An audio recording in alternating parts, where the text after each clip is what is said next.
Sometimes the best deals in life come disguised as a curse. The desert wind was blowing hard that March morning when Thomas Walker first set foot on the land he had just purchased. For just $1, he had acquired 50 acres of barren land and a barn that looked older than the town of Cedar Ridge itself. The salesman, a nervous man with an elusive look, couldn't deliver the papers fast enough, as if every extra second in that place was a risk he wasn't willing to take. Thomas knew that kind of hurry well. He had spent 20 years buying and selling property across the West, always sniffing out opportunities where others saw only problems. His calloused hands held the documents as he watched the construction before him. The barn towered against the intense blue sky like a weary giant, its wooden planks worn by time and the elements. The original red paint had faded into an earthy color that blended in with the surrounding landscape. The silence of the place was almost tangible. Not even the singing of birds broke the stillness that enveloped the property. Thomas walked slowly around the structure, noticing how solid the wood still looked despite years of neglect. The hinges of the main doors creaked as he pushed them open, revealing a dark, dusty interior where beams of sunlight filtered through the cracks in the walls. The smell of old hay and dry wood filled the air. Thomas took a deep breath, feeling the familiar mix of possibilities and challenges that every abandoned property carried. His footsteps echoed on the antique plank floor as he explored the main space. It was larger than it appeared from the outside, with a mezzanine that extended across the entire back half of the building. It was when his eyes got used to the dim light that he noticed something peculiar. In the northeast corner of the barn, a wooden wall different from the others caught his eye. The planks were darker, as if they had been added later, and did not follow the same construction pattern as the rest of the structure. A small door, so low that a grown man would have to bend over to get through, was integrated into that makeshift wall. Thomas moved closer, noticing how the air felt heavier in that part of the barn. His fingers touched the rough wood of the door, feeling how firmly it was locked. There was no visible handle, just a small old lock that looked like it hadn't been opened in decades. The natural curiosity of someone who had spent his life exploring forgotten places began to awaken in his chest. He moved away a few steps, looking again at that strange wall. Something about her didn't fit with the rest of the barn. It was as if someone had deliberately sealed off a portion of the building, turning what once might have been an open space into an isolated compartment. Questions began to form in his mind, but Thomas knew that answers would only come with time and careful investigation. The sun was already high when he finally left the barn, but the image of that mysterious door remained etched in his thoughts. There was something about this place that piqued both his curiosity and a strange feeling that some secrets were kept quiet for good reason. The town of Cedar Ridge has never been very talkative about its secrets, but every small town has its stories. Thomas spent the next 3 days organizing the estate's papers and planning the necessary renovations to the barn. His original intention was to turn the space into a warehouse for farm equipment, but that mysterious door kept occupying his thoughts. During the nights at the town's small boarding house, he found himself scribbling sketches of the barn, always coming back to that odd wall in the northeast corner. On the 4th morning, he decided to seek information in the city. The Cedar Ridge Shaving Parlor also functioned as an informal meeting place for local residents. Thomas entered the modest establishment where barber Samuel Hayes cut the hair of a local farmer. The smell of hair oil and shaving soap filled the small, cozy room. Samuel was a middle-aged man with steady hands and a watchful eye. He had arrived in Cedar Ridge 15 years ago, and he knew the stories of the area like few others. When Thomas mentioned buying the Miller property, the barber paused work for a moment, his brows furrowing slightly. The farmer in the chair, a man named Frank Patterson, changed his position uncomfortably. Thomas noticed the subtle tension that settled in the environment. Samuel resumed the cut, but his pace had changed. He had become slower and more thoughtful. Thomas waited for Frank to finish cutting his hair and leave before asking more direct questions. Samuel cleaned his tools with meticulous movements, clearly buying time to think about what to say. The man had learned over the years that some conversations required privacy. The story Samuel told was fragmented, full of pauses and wary glances out the window. The Miller family had owned that land for 3 generations. The last of them, Jonathan Miller, had been a hard-working and respected man in the community. But in the last years of his life, something had changed. He had become a recluse, stopping attending church and avoiding conversations with neighbors. Samuel mentioned that Jonathan had hired carpenters from another town to make modifications to the barn. No one at Cedar Ridge knew exactly what had been built, but the workers outside seemed nervous throughout the work. They finished the job quickly and left without accepting additional work in the region. After the modifications were ready, Jonathan spent hours in the barn every day. The nearest neighbors reported dim lights coming from the construction during the early hours. When asked what he was doing inside, Jonathan always didn't talk, saying only that he was organizing old family things. Thomas listened to everything in silence, processing every detail. Samuel concluded the story by explaining that Jonathan had died 2 years ago, apparently of natural causes. He had no close family, and the property had remained in the hands of the bank until it was sold for the symbolic sum of $1. The barber finished cleaning his tools and looked directly at Thomas. There was a seriousness in his gaze that was not present at the beginning of the conversation.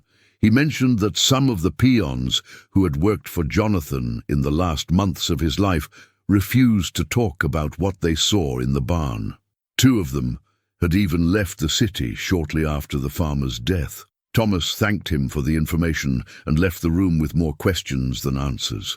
The walk back to the boarding house was long and contemplative. The midday sun cast sharp shadows on the dirt streets, and he couldn't shake the feeling that he had bought more than just an abandoned property. That night, lying on the narrow bed of the boarding house, Thomas made a decision.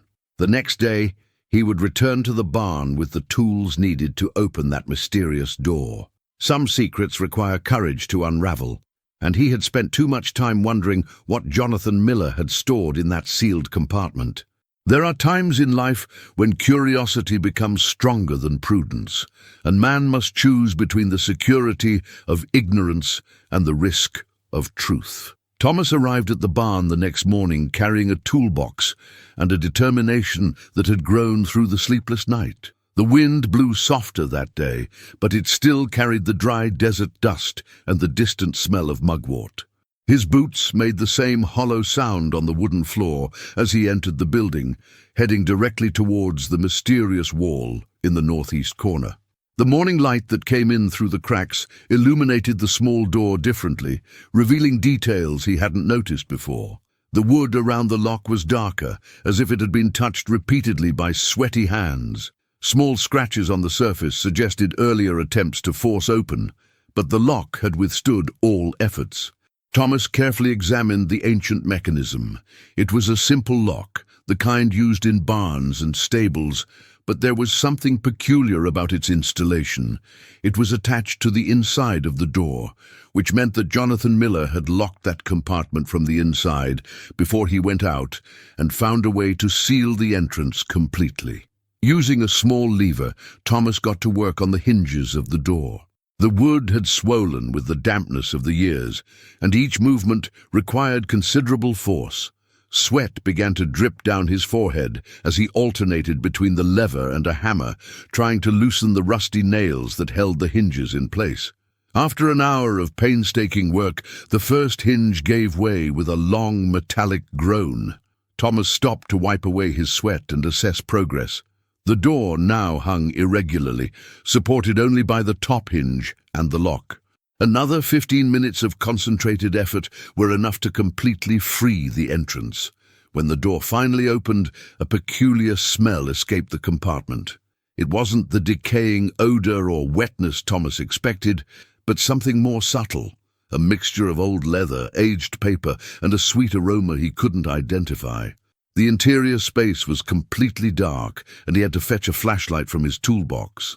The beam of light revealed a small room, approximately 2 meters wide by 3 meters long. The walls were covered with carefully constructed wooden shelves, and each shelf was filled with objects arranged with almost obsessive precision. Thomas entered slowly, lowering his head to pass through the low entrance. The first object that caught his eye was a set of leather-bound notebooks, all of the same size and arranged in chronological order on the upper shelves. The dates on the spines covered a period of 15 years, ending just 2 months before Jonathan Miller's death. Thomas took the most recent notebook and opened it carefully. The pages contained meticulous handwriting, with daily entries written in faded blue ink. They weren't just ordinary notes from a farmer about weather or crops. Jonathan had documented full conversations he had overheard in the city, intimate details about the lives of his neighbors, and observations about behaviors and patterns that most people would never notice. Thomas flipped through several pages, feeling a growing discomfort. Jonathan had recorded personal secrets of virtually everyone at Cedar Ridge. Extramarital affairs, hidden debts, family problems, intimate fears. Everything was documented with the precision of a professional investigator. Each entry was accompanied by the date, time, and source of the information. On the lower shelves, Thomas found small wooden boxes, each labeled with the name of a person in town. Inside the first box he opened, he found photographs, letters, and small personal objects. The box marked with Samuel Hayes' name contained a photo of the barber's daughter who had moved to the big city years earlier, along with letters she never sent to her father. Thomas began to grasp the magnitude of what Jonathan Miller had created in that room. It wasn't just an archive of information, it was a complete inventory of an entire city's secrets and vulnerabilities. Every person in Cedar Ridge had a corresponding box. Every secret had its meticulous documentation. The most disturbing discovery was on the back wall of the compartment. Jonathan had created a detailed map of the city with colored lines connecting homes and businesses. The connections showed relationships that went far beyond what was public, who owed money to whom, who had compromising secrets about whom, who depended on whom to keep their reputations intact.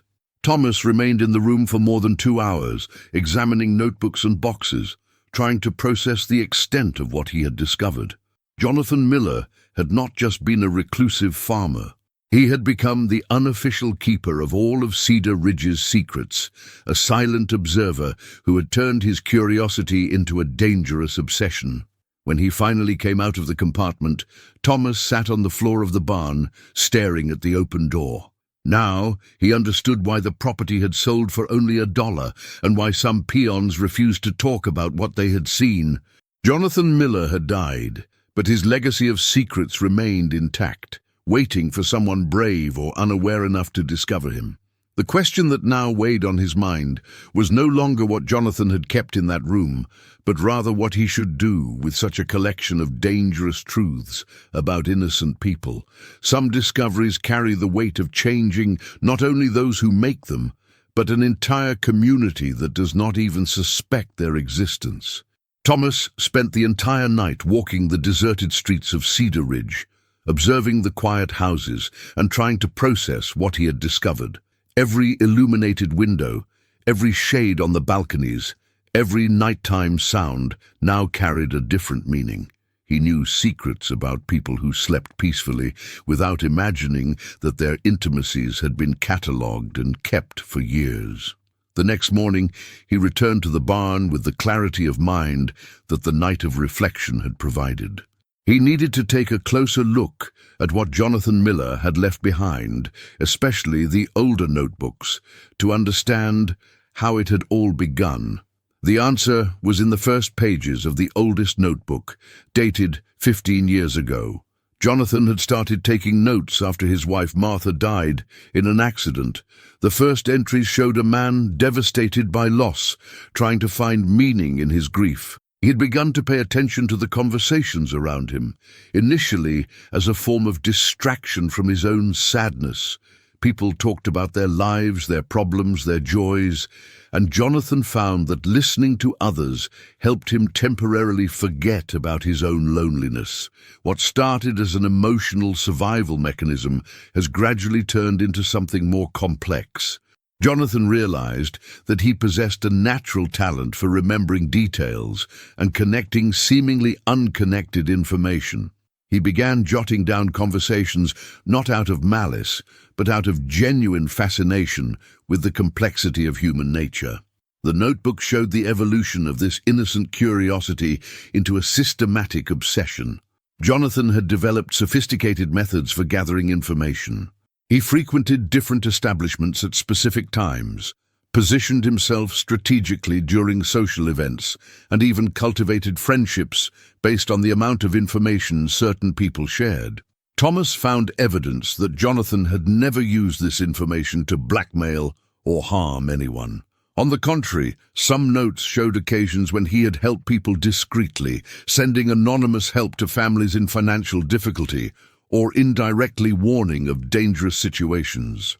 One particularly telling entry, dated 3 years ago, showed Jonathan struggling with moral dilemmas about his behavior.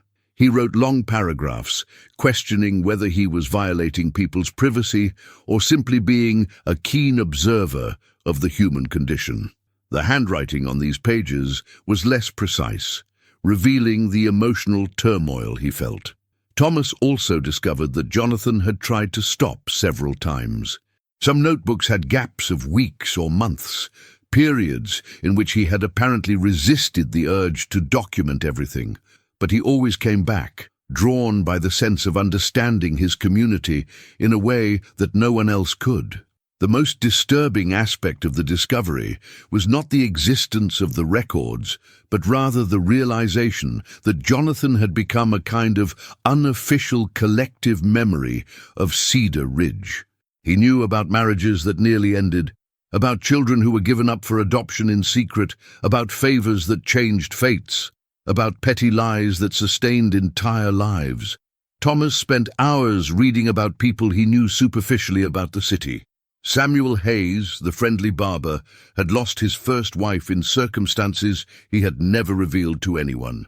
Frank Patterson, the farmer who was cutting hair when Thomas asked questions about the property, had much more serious financial problems than he appeared. Reading the notebooks also revealed something unexpected about Thomas himself. Jonathan had begun investigating it as soon as he had learned of the sale of the property. In the last few pages written, there were detailed notes about Thomas's background in other cities, his business methods, even speculation about his motivations for buying a seemingly worthless property. Thomas closed the last notebook with a strange feeling of having been watched by someone who no longer existed. Jonathan Miller had become the secret chronicler of Cedar Ridge, documenting not only facts, but also the motivations and vulnerabilities that make each person human. It was late afternoon when Thomas made his first major decision. He took all the notebooks to the main barn and arranged them in chronological order on a makeshift wooden table. He had to decide whether that knowledge should remain buried with Jonathan Miller, or whether he bore some moral responsibility for the information he now possessed. As he flipped through the records once more, Thomas realized that Jonathan had left clues about his own intentions. In several entries, he mentioned the hope that someone would someday find his records and know what to do with them. Jonathan had created not only a file of secrets, but also a moral test for anyone who discovered them.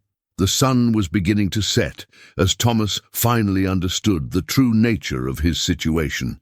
He hadn't just bought a property for $1. He had inherited responsibility for the secrets of an entire city, along with the pressure of deciding whether those secrets should remain safe or whether there was an ethical way to handle the knowledge he now possessed. At the end of the day, a man's true measure is not in the secrets he discovers, but in what he chooses to do with them.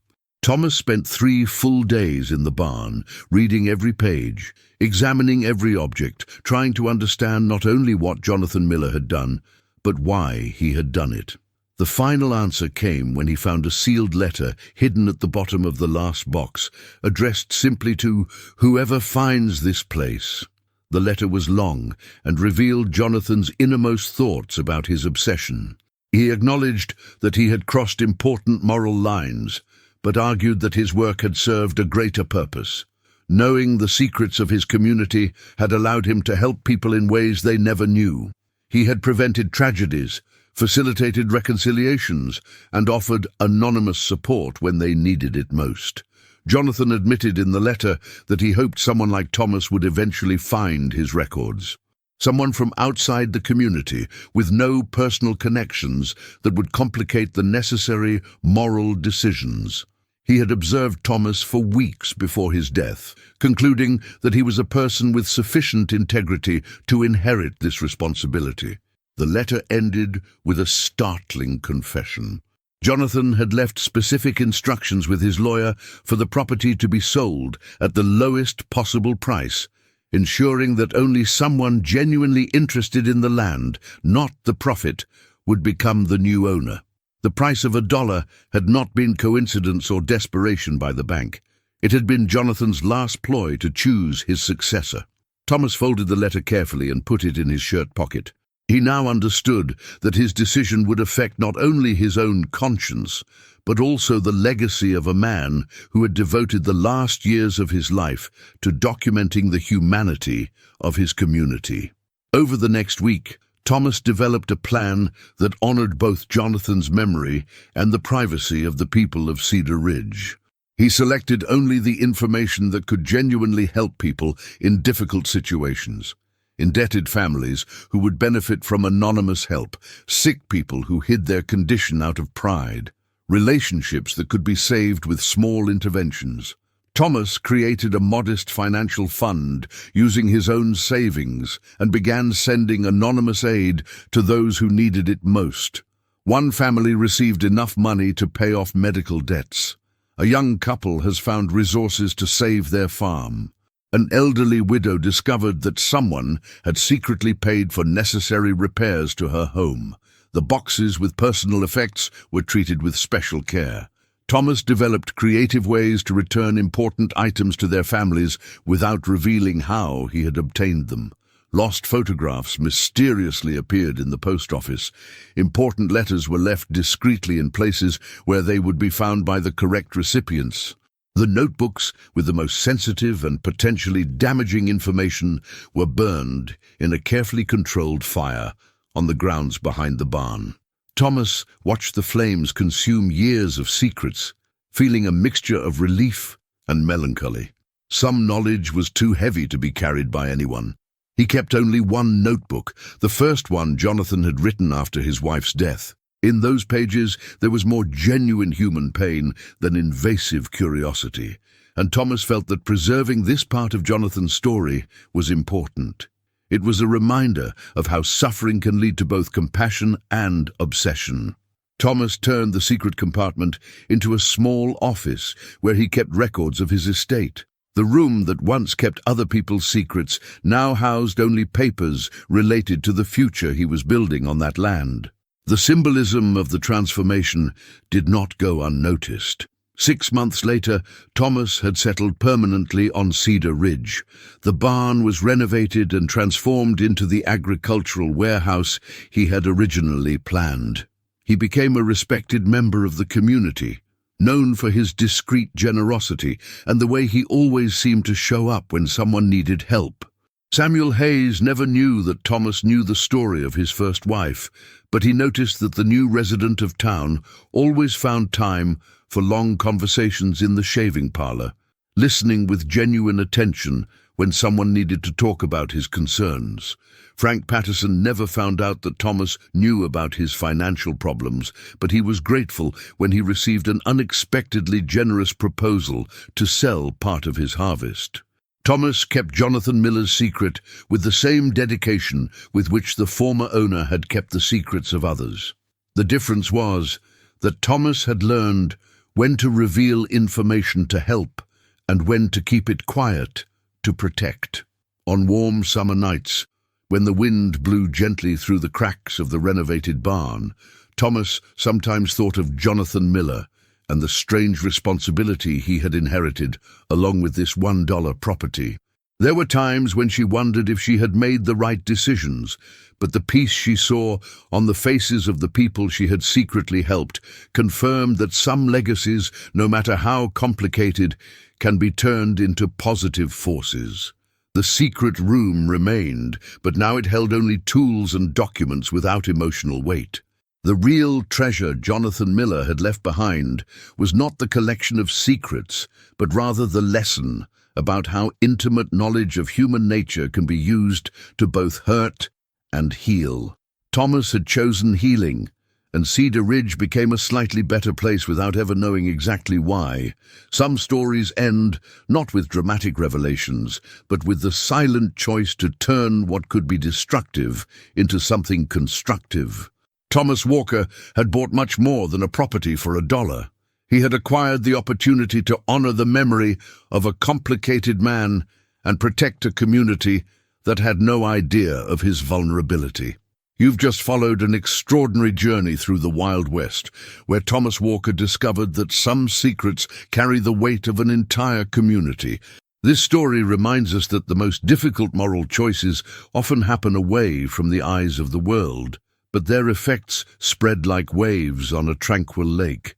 If you've become involved with this narrative about redemption, responsibility, and the complexity of human nature, be sure to subscribe to the channel for more Wild West stories that explore the moral dilemmas that shaped an era.